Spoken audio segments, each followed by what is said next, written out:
Bom dia, amigos. Estamos abrindo o preliminar, a imagem do futebol aqui pela Bandeirantes. Todos os sábados, entre 11 e meio-dia, temos encontro marcado com você na tela da Band. E hoje vamos repercutir a derrota do Internacional, 3-0 para o Sport, que criou muita celeuma lá na Ilha do Retiro. A vitória do Grêmio aqui na Arena por 1-0 contra o Cruzeiro. E vamos projetar os jogos da dupla neste final de semana. Ambos amanhã. O Grêmio, 4 da tarde, contra o Santos, na Vila Belmiro, onde ganhou 2 vezes na história. O Internacional ganhou lá só uma vez. E o Inter diante do Atlético Mineiro, repetindo um confronto muito acirrado que já houve na Copa Libertadores da América, na Taça Libertadores da América. O jogo amanhã, 6h30 da noite, no Beira-Rio. Conosco no programa, grande Magrão, que teve passagens no Internacional, Palmeiras, Corinthians e outros que tais, né? No futebol brasileiro e no exterior. Daqui a pouco a gente vai sabatiná-lo. O narrador Daniel Oliveira e o repórter João Batista Filho, da Rádio Bandeirantes FM 94,9 AM 640. No rádio dizia preliminar, o som do futebol, porque o melhor da festa é esperar por ela. Na Bandeirantes, é claro.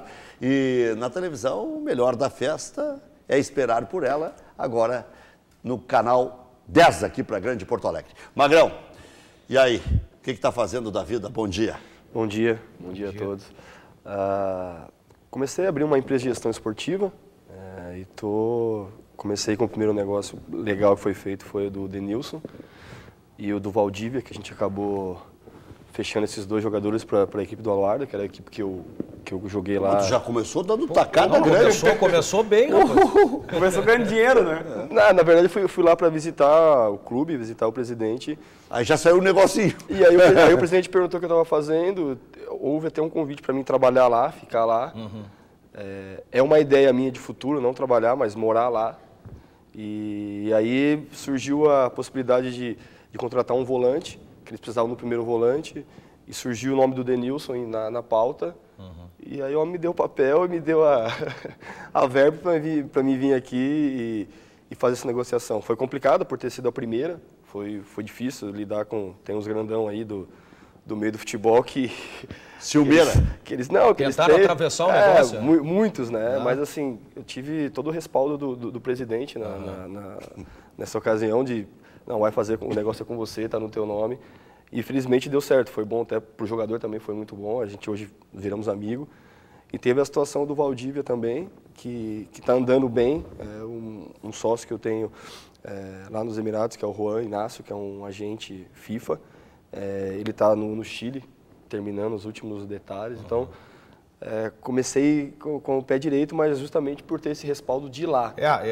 A gente fala na questão do começou bem, pô, uma sorte e tal, mas isso aí só começou bem pelo que tu construiu, né? Sim, pelo respaldo que o pessoal tá... Credibilidade. Que me deram lá. Então, assim, falo com o presidente do clube, e é um mercado que é um mercado restrito, que muita gente tem interesse nesse mercado, mas ele é restrito. E se resume a 3, 4 empresários que vivem no mundo árabe. Você tem um sócio que o nome dele é Inácio. Juan Inácio. Tem... A gente abriu uma empresa de gestão esportiva aqui, eu e o Matheus, que é de Novo Hamburgo, que era o vice-presidente. Sim, filho do presidente. Que é um menino super inteligente, também muito afim de crescer. E lá eu tenho essa pessoa que me dá todo esse respaldo dentro dos clubes, que ele foi meu agente lá na época. A gente sempre brincava, quando eu parar a gente vai trabalhar junto. Então a gente está se aqui no fechando. Brasil... Eu acho que é importante ter alguém que já trabalhou com isso, porque é completamente diferente, né? Tu era jogador, agora tu é empresário. Mas ali como jogador... tu falaste, deve ser bastante complicado lidar com isso. Cara, não é tão complicado. Assim, desculpa até. Porque por eu ter jogado, você consegue fazer a língua do cara. Uhum. Então, tipo assim, o negócio do Denilson estava tão enrolado, foi só, Denilson, vamos conversar nós dois. Vamos falar a língua de... É bom pra ti, é bom pra tua família? A língua do... É bom pra você, é bom pra tua família? Pô, Magrão, eu quero ir, é bom pra caramba. Tá. Então é você. Tá aqui, ó. Eu fiquei encantado, eu conheci lá os Emirados Árabes. Ele foi para qual time? Aluarda, que é o time que eu jogava. Eu conheci, inclusive lá, quando eu cheguei lá tinha um cartaz espetacular. Eu estive lá quando o Internacional esteve. A gente jogou o Mundial de Clubes no meu time. Isso. Mas falar no Magrão era sinônimo de importância. E é um lugar espetacular para morar. Lá é o futuro, né? Ah, lá é maravilhoso, cara. Já é o presente, vai ser mais no futuro ainda. Todo mundo fala muito de Dubai, eu adoro Dubai, mas Abu Dhabi é Abu Dhabi onde está crescendo muito. Como você falou, é onde eu fui com o Matheus para lá e assim, o respeito e o carinho que eles têm por mim é uma coisa que eu não esperava. Então eu fui levar o Denilson e eu tirei mais foto que ele. E ele estava se apresentando. A capa do jornal, eu tenho até a foto que o presidente mandou para mim. Tá minha foto grande e a do Denilson. Tá chegando o Denilson e tipo assim, como se eu tivesse. Eu ia fazer um trocadilho antes que você falou em Juan Inácio, né? Isso. Eu ia dizer que aqui tem muito Inácio nessa... Né? Não, tem uns João Inácio também. Tem o João Inácio, é isso Não aí. sou eu, diga-se de passagem. Então, assim, porque o Magrão começou se queixando da concorrência e quem sabe essa desse meio seja mais complicada, né? Porque o cara vira empresário do dia para a noite, não é o seu caso, que já tinha convivência no futebol, por achar que é um bom negócio e um negócio fácil de ganhar dinheiro. Não é fácil. Tá? É fácil porque para quem tem os caminhos. Você construiu essa facilidade ao longo de uma existência. Agora, o cara que entra de uma hora para outra, por isso que ele fica pé da vida, quando ele consegue se firmar e vem alguém de fora e de cara já faz um bom negócio, pô, mas eu demorei tanto.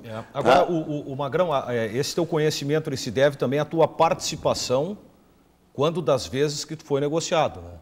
Porque a gente observa o seguinte, tem muito jogador que não se envolve muito na questão, ele apenas coloca o que ele quer receber e talvez fique um pouco afastado dos bastidores sem saber como é que o procedimento funciona, como é que se porta e tal.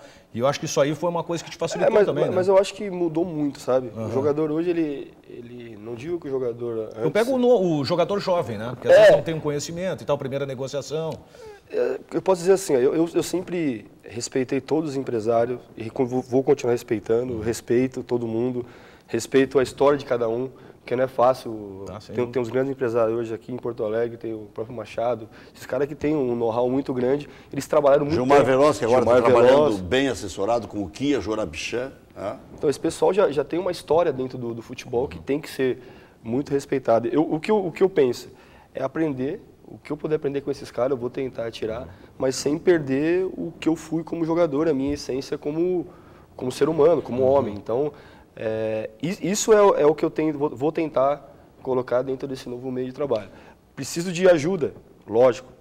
Nada ia acontecer se não fosse o presidente abrir as portas do clube para mim, o Juan, o Matheus. Então, eu tinha um nome legal no futebol. Fora disso, eu vou ter que construir. Vai ser uma reconstrução do meu nome, para que daqui 10, 15, 20 anos eu possa chegar que nem esses caras, sentar e poder fazer negócios grandes como eles fazem. Imagino, o desafio de todo empresário é o seguinte, é que tu faça um grande negócio, mas daqui a pouco tu pode passar um bom período sem fazer nada. O empresário não tem um salário fixo, o Magrão agora seguramente ganhou uma comissão, tu vai ter que achar uma outra situação. Não é teu caso porque tu já fez uma vida no futebol. Só que eu imagino que o teu desafio é também ampliar horizontes, porque, tem o Al-Ahly, Yokohama Marinos, Palmeiras, São Caetano, Cruzeiro, que foi onde tu começou. Não, São Caetano eu comecei. O São Caetano, mas teve um time de base, não? Não, foi São Caetano. Foi São Caetano. E o Inter. Só que tu tem que ampliar, imagino que até pela tua condição de conhecimento, não tem um outro negócio se desenvolvendo, não está tentando outro negócio com outro clube do Brasil ou de fora? Tem algo que está para estourar aí. Se estourar é uma coisa, eu não posso falar ainda, mas a gente está bem encaminhado, algo muito bom e justamente em relação ao conhecimento de amigos. É um negócio fazendo com amigos, então pode estourar isso daí. Mas assim, o que eu busquei nesse meio foi aquela coisa de você parar de jogar futebol e acordar não ter o que fazer. Então assim, minha preocupação, esse negócio aconteceu por acaso. Talvez foi sorte principiante. Porque eu estou me programando para fazer negócio daqui 2, 3, 4 anos. Você mexe com a construção civil também? Mexi, não, eu construí 3 casas lá em Porto Alegre. Na época eu estava aqui no Terra Ville, quando eu estava jogando nos Emirados. E aí agora a gente comprou um terreno. Constrói, que você diz, é uma parceria com gente da construção civil. Isso. Aí a gente pega e faz essa parceria. Pega e vende. É aquela coisa de você tá fora e tá ganhando um dinheiro considerável. E se você não fizer alguma coisa, esse dinheiro vai. Porque eu falo assim, ou rende pouco também, né? O jogador ganha muito, mas a vida do jogador também, assim, se você falar pro jogador mais novo hoje, ele não vai te entender. Porque você ganha bem, mas você vive bem. E as pessoas que te cercam também usufruem de tudo isso. Então você é o alicerce de tudo. Cerveja não é a mais barata. Uma carreira que é curta, né? Querendo ou não, né? Cerveja não é a mais barata, comer costelinha é pra vovozinha, né? Sim, muda tudo. Pãozinho é o melhor, a mistura, como diria no interior, tem que ser boa. E assim, você, o jogador, você com 22, 23 anos, você é o pai do teu pai. É verdade. É uma vida diferente. Você é o pai do teu pai. Teus irmãos te respeitam mais do que respeitam teu pai. Porque você é o que faz tudo para casa, você é o que dá a casa, que dá o carro, que dá... E é o teu caso? Entendeu? Foi o teu caso também? Cara, eu virei pai dos meus irmãos muito cedo, sabe? Meu pai me deu Quantos irmãos? Eu tenho 3. Meu pai me deu uma educação maravilhosa. Só que meu pai só que meu pai não teve uma estrutura dele, familiar, que até eu brinco, pai, se fosse ao contrário, se você fosse jogador, nós tava todo mundo quebrado. Você ia quebrar todo o teu dinheiro com festa. A gente brinca. Porque assim, é difícil. Eu acho que vocês devem lidar, por estar no futebol há muito tempo, vocês veem isso. O cara já não vira mais o nome dele já é o pai do Magrão. Na época estava no Inter, no Corinthians, é o irmão do Magrão. Tanto é que eu sei o pai, tio, é o primo, ele não tem mais o nome dele. Viu, Magrão, eu sei o nome de vários pais. Seu Dionísio, pai do Christian, seu Ivar, pai do Tafarel, e aí vai. Sim, há pouco tava no CT, até virou celebridade, todo mundo começou a entrevistar ele, seu Rinaldo, pai do Vitinho, e eu lembro que eu cheguei aqui, tô aqui, tá o pai do Vitinho aqui, o pai do Vitinho... Mas o pai mais famoso é o do Neymar. Pode ser, e é guloso, e aí em todos os sentidos. E a gente vive isso no nosso dia a dia, e se você não tiver alguém do teu lado para te falar assim, cara, investe ali. Você é o mais velho da família? Sou o mais velho. Sou mais velho de uma família que, a minha história todo mundo sabe, que a gente não tinha o que comer. A gente almoçava ou jantava. Tu trabalhava na cana-de-açúcar? Não, isso é o índio. É o índio. Não, mas achei que tinha mais gente. Não, eu ajudava meu tio como marceneiro para poder pegar o dinheiro para ir treinar. Meu pai desempregado, despejado. Tocava-lhe o martelo nos dedos? A única coisa que não deixava eu mexer era na serra, né? Eles tinham muito medo, porque eu era muito novo. Mas trabalhava de manhã para ir treinar à tarde, pegar o dinheiro para treinar e estudar à noite. Já lá no São Caetano? Estava no São Caetano já nessa época. Quantos anos? Eu comecei a trabalhar, ajudar meu tio, eu tinha 13 até uns 15 anos. O legal é que família é legal legal que família eles pagam o funcionário, o da família esquece de pagar. Tinha isso ainda. Mais isso aí. Paga todo mundo e esquece de pagar. É família, é sobrinho, tem 13, 14 anos, não tá precisando. Tu ainda tem pai e mãe vivos? Sim. Que legal. Estão em São Paulo. Poder dividir essas coisas todas, né? Essas conquistas todas. A gente tem, eu tenho meu pai e minha mãe lá. E tem um pai aqui, que é o pai da minha esposa, um pai e uma mãe aqui em Porto Alegre também, que adotaram. Que me adotaram e que, talvez na fase da minha carreira, que eu deslumbrei um pouco mais... Me deram uma freada. Me deram uma freada.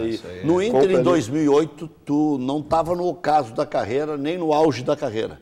Mas tu estava ali mostrando que você ainda conhecia do métier, né? Porque você veio para o Inter como reforço, claro, mas mostrou ali que tinha uma qualidade ainda superior, né? Porque não estava na descendente ainda. Porque assim... O cara tem que estar sempre provando, ainda mais na tua função, né? A minha vinda para o Inter foi tentar provar que eu não era um jogador de São Paulo. Que eu não era um jogador só do Palmeiras e Corinthians. Porque acontece muito isso. Então a minha vinda para o Inter foi uma... Como foi para os Emirados? Para os Emirados, assim, uma história até curta. Quando eu fui para os Emirados... Eu tinha ido para o Japão e por conta de problemas particulares, eu desisti do Japão e pedi para vir embora e vim para o Corinthians. Pressão do caramba jogar no Corinthians, aquela época de Kia, financeiramente muito bom, não tenho o que reclamar, era o Kia, mas uma loucura aquilo lá, uma loucura. Começou que tu teve que tirar a camisa para mostrar que não tinha tatuagem. Uma loucura, foi uma loucura. Eu acabei vindo. Então, minha vida sempre foi desafios. E quando eu fui para os Emirados, hoje minha atual esposa era minha noiva, eu falei para ela, eu estou indo, vamos junto. Se você não se adaptar, você volta, eu fico. Porque eu saio de lá vencedor. Eu já abandonei um barco e eu não me admitia abandonar o barco, como eu fiz no Japão, de pedir para voltar, chegar, não quero mais ficar com 3 anos de contrato. Pô, o cara que nasceu na favela, que foi criado numa situação de adversidade, na primeira dificuldade, querer voltar, eu voltei, mas depois eu me cobrei muito isso. Então a minha ida para os Emirados foi isso. E a minha vinda para cá também foi um desafio pessoal. Eu vivo sempre brigando comigo mesmo para criar desafios. Você veio para cá do Corinthians. Do Corinthians direto, né? De uma transação maluca que o Giovanni Luiz ficou... Em que ano tu jogou no Palmeiras? De 2000 a 2005. Aí 2000 fiquei um ano, aí 2006 a 2007 fiquei no Corinthians. E aí vim pra cá numa você loucura. foi ídolo nos dois, né? Eu tive essa sorte de ser reconhecido pelos dois e eu ando na rua em São Paulo e os dois reconhecem. É difícil. Muito difícil. Tu é o caso do Tinga aqui. É raro, raro. Eu dei sorte que eu peguei um Palmeiras numa situação difícil. Campeão da B. E aí eu consegui me destacar. Então, raça, o pouco que você fazia, você era muito visto. Sim. E cheguei num Corinthians que tinha só estrela. E aí eu vim para ser mais um. E depois, quando cheguei no Inter, eu acho que o Inter, na minha carreira, foi o meu, assim, realmente eu virei jogador de futebol. Porque quando eu cheguei no Inter, eu peguei um time montado, uma briga dentro do próprio grupo difícil, que tinha Andrezinho, tinha Daniel Carvalho, tipo assim, era 2 times ali. Então você tinha que estar brigando com os caras todo dia para você não sair do time. Conta disso, toda essa pressão interna que existe aqui de imprensa, de vida aqui em Porto Alegre. Porque... Tite versus D'Alessandro. Talvez. O Dália é parceiro, meu irmãozão, assim. Ele, Bolívar, Alex, Neymar, aquela turma a gente se fala até hoje, a gente tem esse contato muito grande. Mas aqui é difícil jogar aqui. Pensa que é fácil, não? Alguns dizem que aquele foi o melhor Inter, incluindo o de 2006. As duas também falam, mas não sei se falam isso por saudosismo, porque está na minha frente. Não, muita gente fala isso fora. Eu tenho essa opinião, eu sou partidário dessa opinião. E, aliás, o Daniel, tá voltando, né, porque o Tite está inspirando o Aguirre, porque colocou 2 zagueiros lá atrás, e o Aguirre está trancando a rua, com 4 defensores lá atrás, e mais 2 volantes, um que marca mais e outro que sabe sair jogando. É óbvio que eu não estou dizendo que o Aguirre está fazendo a mesma coisa copiando o Tite, mas é um time muito semelhante, muito parecido. Não, mas, na verdade, naquela época tinha 4 zagueiros atrás para liberar quem sabia jogar. E o que está acontecendo agora? Não, mas tem 2 laterais. Não, tem 2 laterais, mas o Aguirre coloca o Hernando na esquerda, porque o próprio Jefferson... O Jefferson me disse na entrevista, ele disse o seguinte, eu tenho que marcar. O Aguirre disse assim, ó, marca. Não sai, se der, sai. O Aguirre coloca, desembarcou, veio aqui no Donos da Bola e disse, no Uruguai eles têm consciência tática. Se eu disser não sai, não sai. E o Tite colocou zagueiros já para que não tivessem essa vontade. O William não, o William vai. Mas volta, voando. Volta. A gente tinha, naquele esquema daquele ano, o Bolívar é um cara que joga.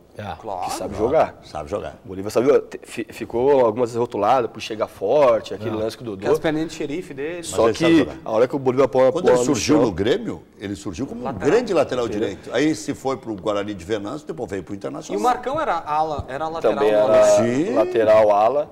Aí tinha 2 loucos ali atrás, que era o Índio e o Álvaro. Um tático, que era o Álvaro, que tinha uma escola europeia boa. Contava uma história aqui só dentro. Esse gostava de falar. O Álvaro foi do auge para a decadência numa rapidez. Porque ainda foi campeão brasileiro com o Flamengo. Mas e ele sempre foi bom zagueiro, né? Sempre foi bom jogador. E eu sempre gostei dele. Que jogador interessante. Mas teve umas épocas que ele meio que... Né? Sim, comprou ilha num lugar aí proibibido. Ou pelo menos contou essa história. Né?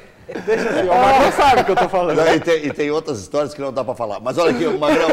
o Magrão ri. Magrão, aquele Grenal dos 4-1, que o presidente Odoni disse que ia passar a máquina. Vocês ganharam de 4-1. O que o Tite disse para vocês? Cara, aquele Grenal foi do chocolate, né? Que todo mundo falou. A gente estava mais focado naquela época na Sul-Americana.